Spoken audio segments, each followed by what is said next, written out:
నిగనిగనగలను పదుగురి ఎదురుగా ఇదిగిదిగో అని చూపెడుతూ తెగ తిరిగే తరుణుల తికమక పరుగులు చూడగా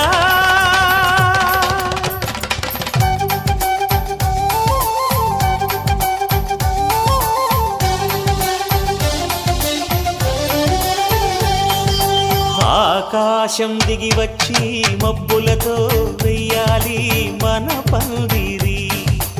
ఊరంతా చెప్పుకునే ముచ్చటగా జరగాలి పెళ్ళంటే మరి చెరిసగమవమని మనసులు కలుపుతూ తెర తెరిచిన తరుణం ఇది వరగరగని వరసలు కలుపుతూ మురిసిన బంధుజనం మా ఇళ్ళ లేత మా విళ్ళ తోరణ